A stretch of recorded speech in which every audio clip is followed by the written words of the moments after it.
Will. I play guitar. And Mortis do the vocals. And I also play guitar and I guitar. Beyond the tyranny.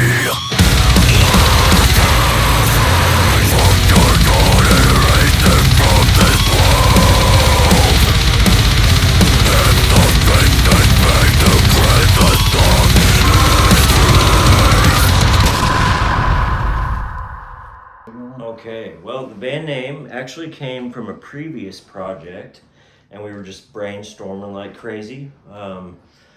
Somehow that came into the mix, I think, because I was like thinking about my favorite band names in death metal, like obviously Morbid Angel, Cannibal Corpse, and it seemed like it was always like 2 words.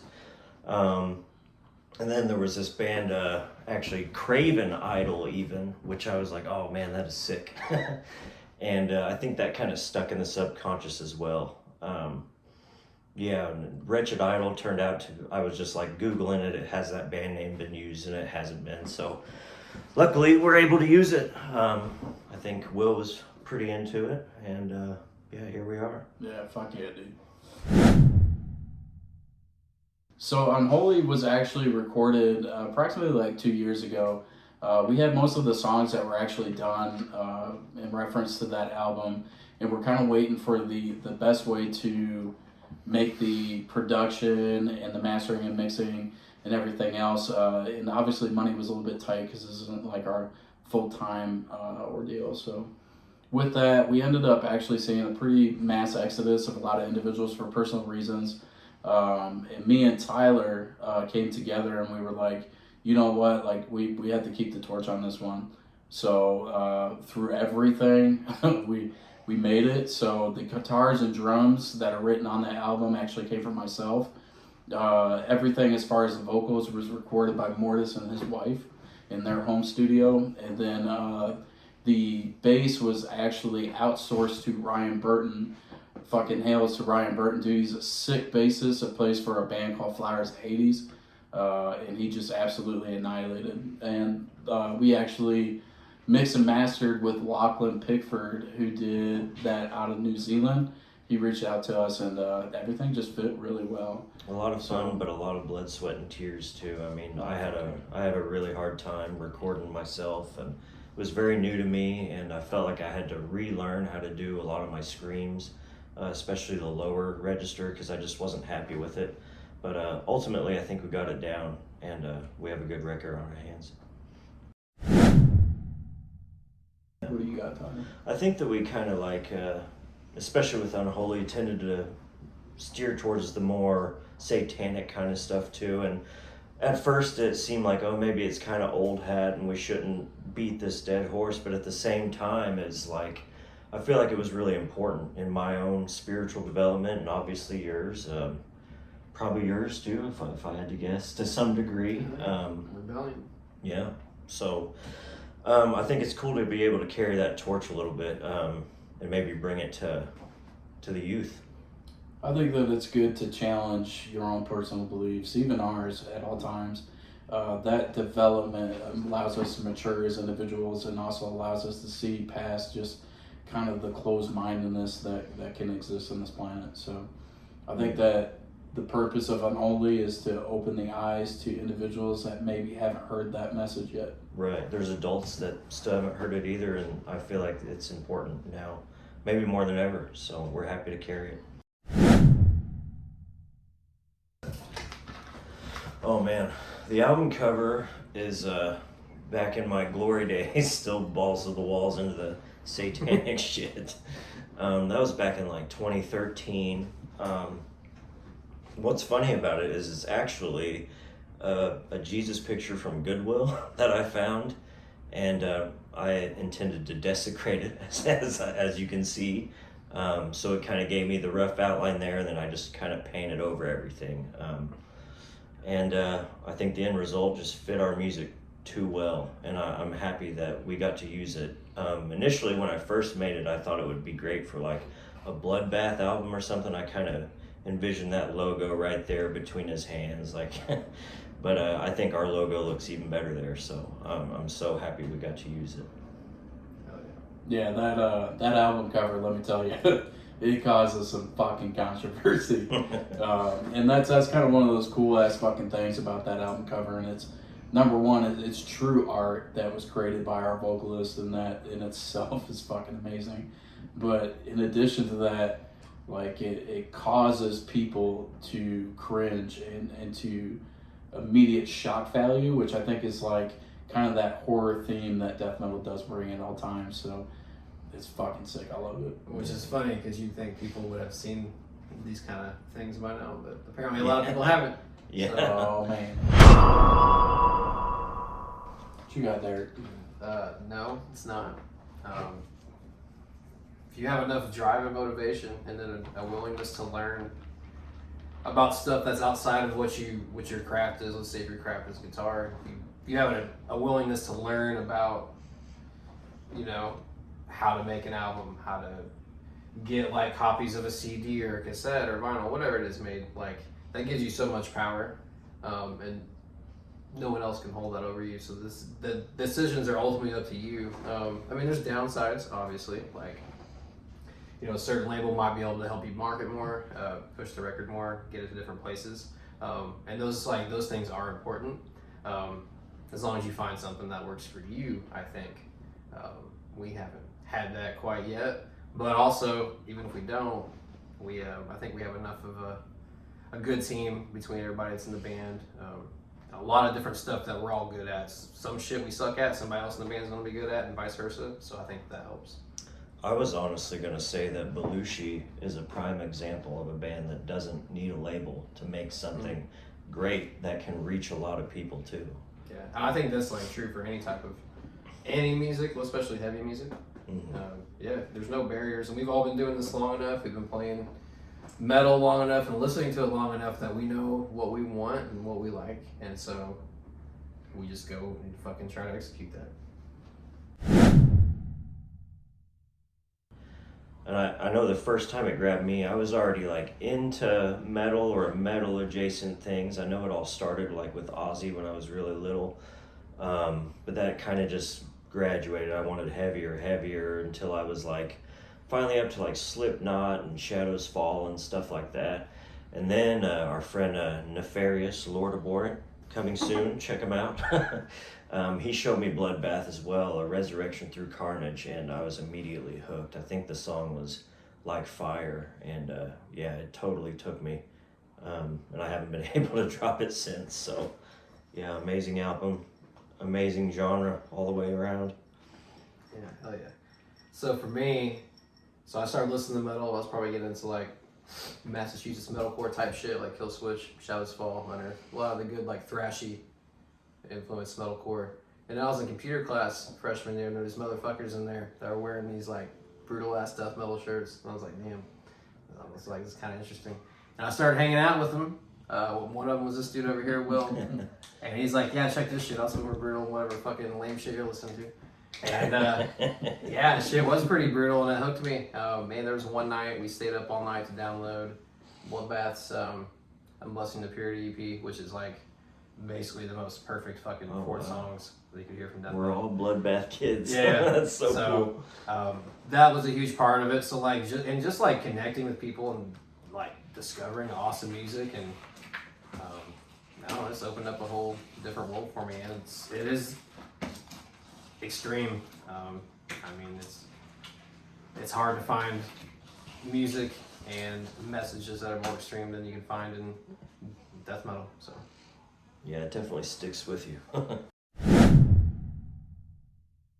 Stop being so fucking sensitive. Let's start fucking there, dude. that's true. I mean, this music was built off of freaking pushing boundaries and exploring things that were unpopular and disgusting and disturbing and this, that, and the other. So when I hear people that get offended or are sensitive about the nature of another song, it drives me up the fucking wall. Be true to the scene.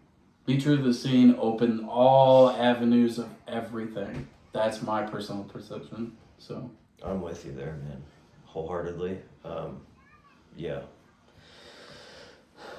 yeah, it's gotten out of control, and I think death metal is one of many opportunities to say we don't have to be this way anymore. Yeah, it's not serving us. It's not serving you. Yeah, I'm done. Man, I ain't gonna change anything because I don't really give a fuck because I'm gonna do what I want anyway. So we just do what we want, and then the people and things that line up with us, we all have overlap on the same messages. Hi Dory, that's the cat, my cat Dory. She's pretty friendly, probably the most friendliest cat ever. But yeah, dude, we're just gonna do what we do. I don't really care about any. I don't know.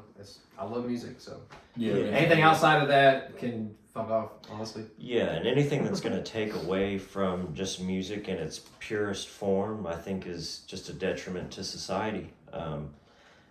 Yeah, it needs to stay how it is, for better or worse, I think. Yeah, it's for better. Oh, I got a couple, but I'm gonna say one. I'm just gonna say one. So I was in like this alternative rock, pop punk type band when I was like 18, 19, and we played a show to absolutely nobody. I swear to God, it was 0 people. We drove an hour and a half to do some like college party favor for my buddy, and ain't no one there. So I'm like doing somersaults on stage, just fucking like not taking it seriously at all. And we got this dude hanging around that's a little like buddy's dad in the band, band member's got a dad, and he's like fucking getting on to me like it's a football game. I'm like, who the fuck are you? The band, what's going on? So yeah, that's probably pretty fail. I was acting like an idiot on stage and doing somersaults, so That's awesome. that's a fail. Was that Washington and Out? Yeah. Oh yeah, dude, I went to at least one of those shows, probably more. Yeah, not that one. My fail is from that period too, I think, because I played in a more progressive metal band at the time.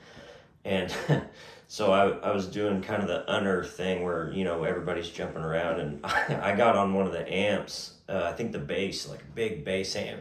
And I jumped off, but I hit the ground so hard that feet went out and I fell right on my ass. And I just kept singing, trying to play it off like that. Did that really just happen? Yeah, we're just going to roll with it. And people laughed and they thought it was cool at the same time. I don't know. It was fun. Really, nobody noticed that much at the end of it, but it stuck with me for sure. Yeah, so actually one of the ones that I've been listening to a lot here lately, Cognitive actually just came out with an album not too long ago called Abhorrent. The mixing and mastering was done by the drummer. Absolutely superb. Just everything about that album is, that next level of death metal. It's generational in my opinion. Hath is another one that comes from a lot of individuals from that band. They fucking annihilate as well. All That Was Promised was an amazing album. The new Behemoth album is actually turning out to be pretty goddamn good too. Yeah, I mean for me, but the one that sticks out the most, I know that they're getting ready to go on tour as well. That Cognitive album, if you haven't heard it, fucking definitely check it out. Hell yeah. Well, man, I feel like I listen to new music every single day. I'm always looking for something else. Here recently, I was struck by Womb Bath out of Sweden, I think, or maybe they just have a Swedish sound. I hadn't heard them before, and I heard a song, and I was like, oh man, this is fucking awesome. I've been getting into really melodic stuff here lately, too. Like, I'm really surprised that I'm actually kind of getting into some power metal stuff. Like, I'm finally coming around to Iced Earth, which is kind of cool. I've always known about them. I think they're Indiana-based as well.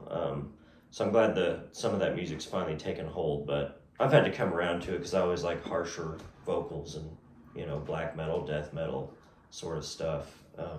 Movies, I'm desperately looking for more zombie movies.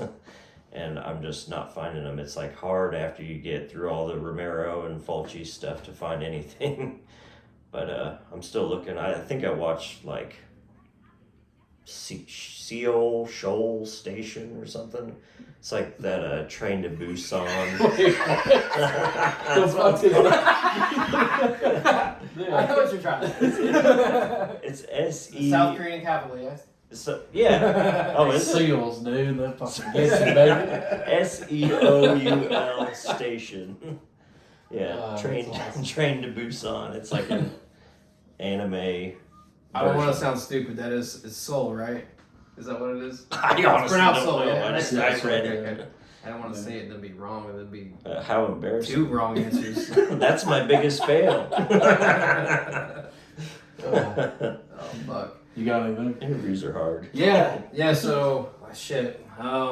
Anthrax's State of Euphoria album was stuck in my car for probably 2 weeks straight because I wanted a lot of just fast. I just wanted speed, and that album's got a lot of speed. It's fun too. I like fun ass thrash metal.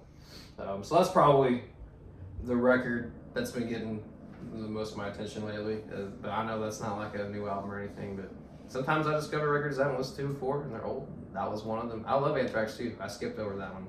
That's my favorite thing to do. I like to going back through old shit. Mm. I fucking and then like movie wise, I don't know. Like I said, like watching Purge, I like watching all those movies because motherfuckers just killing each other. It's lawlessness, and then there's like this weird, like bubbling undertone to it of like, you know, the powerful using the weak to call each other off. So that's interesting to me. So, yeah. Night of the Demons. That was a better movie I watched. Yeah, there we go. With an easy name. Oh, I think death metal is actually heading in a really, really, really good fucking direction. And honestly, we can see it in the microcosm to the macrocosm here in Indiana. There are death metal bands that are, like, honestly fucking amazing, popping up all over the local scene all the fucking time up here.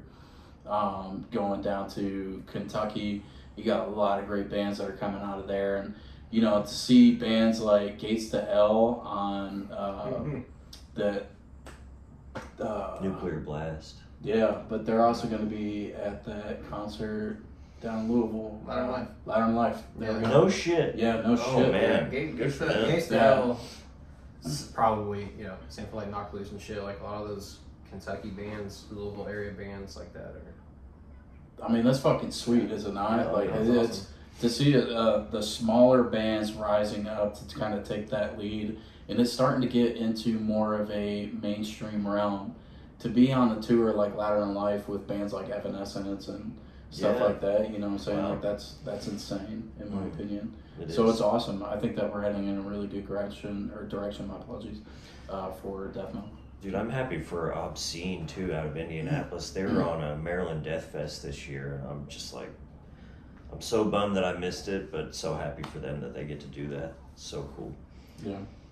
I don't know. Yeah, there's a lot of. I think at this point in 2025, there's not any rules anymore. People aren't as like gatekeepy or as like if I can't do this, can't do that. So death metal's gonna have like a lot of opportunity to keep expanding too. Blood Incantation's a pretty good example of that yeah, dude. because they get super weird and like 1 minute it's like some fucking brutal riff that's ripping your face off, and the next it's like you're Pink Floyd like drifting through space or some shit with a keyboard in the background, but.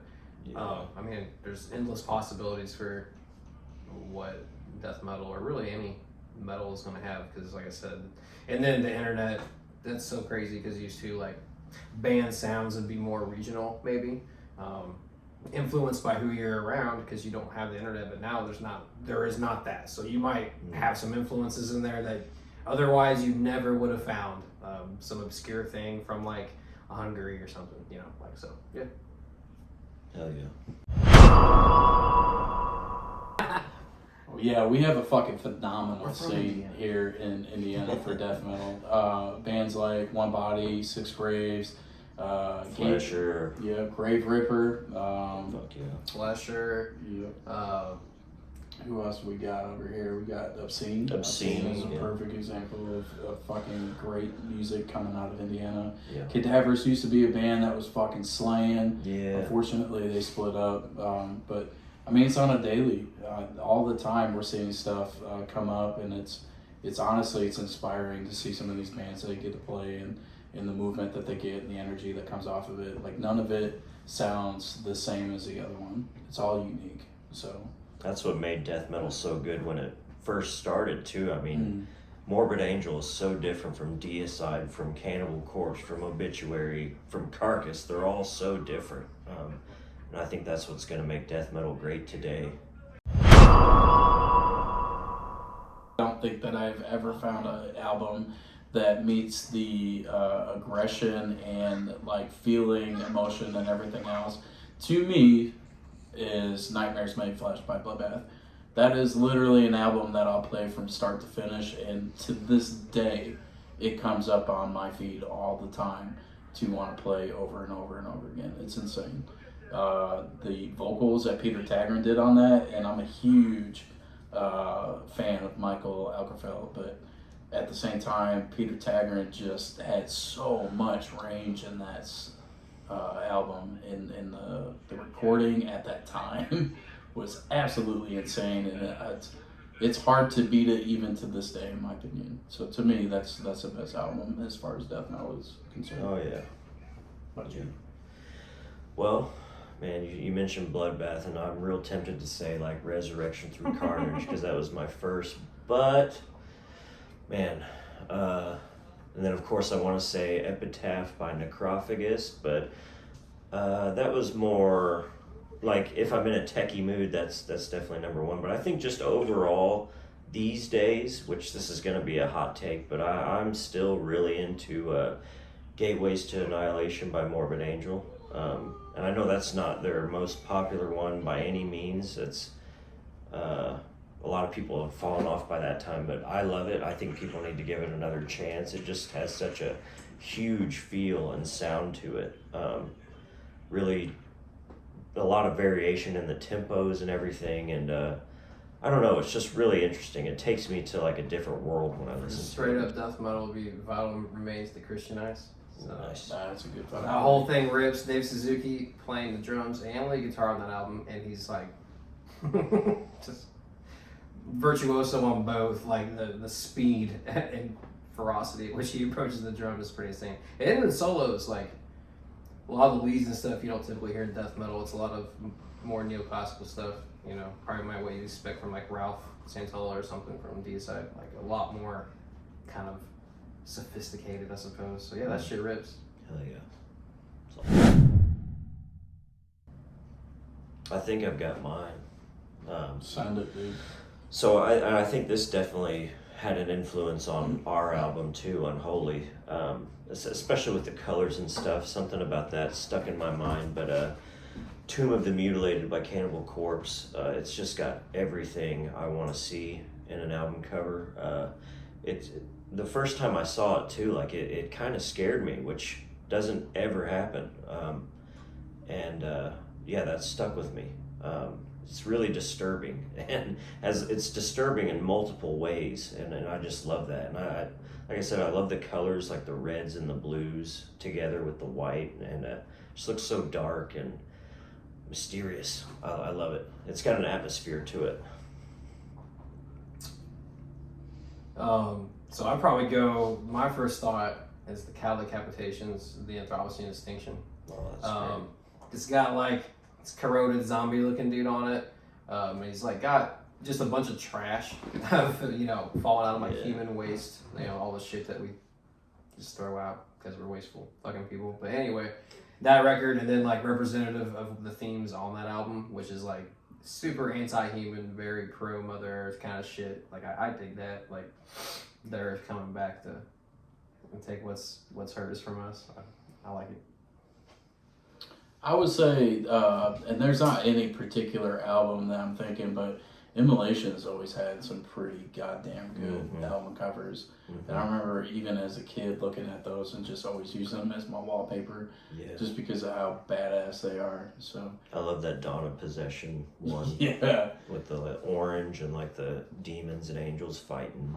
yeah, It's really cool. yeah. Or like the one with the king on the front, like he's kind of like looking down on his empire or whatever. Yes, I can't think of. I can't think of the title right now either. That one's fucking amazing. I know exactly which one because it's got the purples and reds. Yes. Yeah, it's a good title. Yeah, I can see. Help it us! coming. What is this album? Yes, fuck yeah, please. I listened to it just the other day too, Yeah. but I can't place it. Actually, we are currently working on a compilation. It's a worldwide compilation. A single for it. Just one song for a label from Brazil. Mm-hmm. Yep. Yeah. Impact Records reached out to us. We're truly honored to be a part of it. We'll be doing a Slayer cover of Disciple. So we're actually currently working on that tonight. Yeah. And then we have another album in the mix right now too. We're working on songs for that. Where it's fucking brutal. I like it a lot already. Yeah, I feel like we're taking it slightly more, not technical, but in a way, sort of souls to deny, suffocation kind of technical maybe. Yeah. Decapitated is kind of Yeah, where mine goes all the Decapitated for time, sure. yeah. So we're excited for the future in reference to that, and we have shows coming up. So we actually play our first show November 8th. First show back. We played a lot of shows. Touche. This is our first show in like 2 years. So Yeah. check, The Bishop. If you're in fucking Bloomington and you're not there, you're fucking lame, and you're square. There we go. Yeah, fuck yeah, dude. We hope to see you, motherfuckers. That's the Death Smell spot. Come check it out. I got this. My man. Absolutely. So I was on tour with this black metal band used to play in, Order of Leviathan, Louisville based, and we did a little run. We did a couple runs. One of them was we did play a show in North Carolina, and we stayed at our buddy's house. And we're pulling up to this neighborhood, super affluent, nice neighborhood. I mean, like nice ass houses. And we pull up to his house, what used to probably be a nice house. But motherfuckers got just like beer cans and all this crazy shit in the yard, like it like not mowed. You can tell that this is the punk of the neighborhood. And we go in and there's like holes in the wall with more beer stuffed into it, and like fucking just all the types of whatever shit, dog piss all over the floor. So like, man, we're sleeping, and you got the smell of dog piss around you. And then it's also when you wake up, the power's out, so you can't fucking do anything. Oh. You take thing to get ready, and the dude says, "Oh yeah, I always wait for the electric company to do that, and then I pay them." What a guy. That might be the grossest place I've woken up, but also like I kind of low key thought that was fun because Yeah. you don't know what's gonna happen. Yeah. Hell yeah. I don't know if I even got anything for that. No, I don't have anything from playing, but like I've went to shows out in like the middle of Detroit in the hood and woke up in the yard before from just getting so fucked up. Oh So yeah. I believe that. yeah, so we just party boys. Hail Party. Satan. You got my instrument cable? Here you go, sure. You can have that one.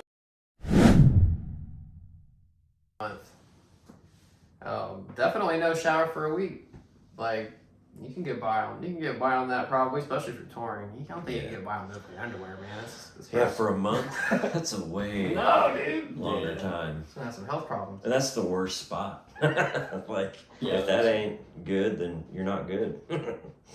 So, Touche. There's only so many times that you can flip and fold underwear before exactly. you've exhausted all fucking Yeah. abilities. So yeah, I'm gonna Yeah. go with you guys. Clean underwear, boys. Yeah. On stage fart. Dude, I'm farting in the mic. I don't give a shit. Yeah, to be honest with you, man, like in my personal opinion, there's no fucking way that a fart is not a good time. So that's classic humor right there. Yeah, I mean, I guess I'd rather fart. But like, You're not even gonna hear it. Your Well, butt's am I- not mic'd up. am I the drunk one that gets kissed? I don't understand the drunk kiss one, I guess. I guess I'll fart. I guess I'll- Perfect.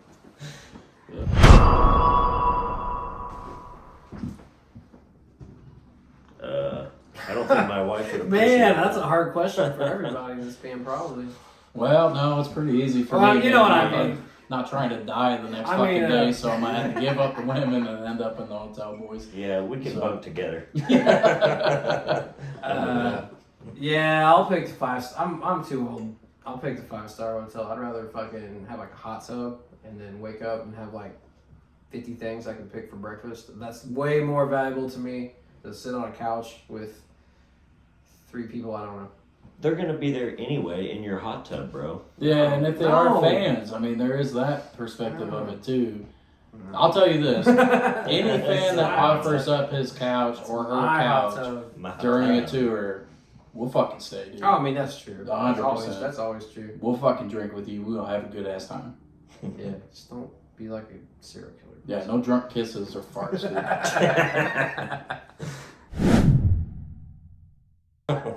Yeah, you got one? Yeah, I guess. Bourbon cranberry, that's what I like right at the stage. Man, I feel like a fucking depraved motherfucker over here. Rock. One, we fucking appreciate everything that you guys fucking do for us.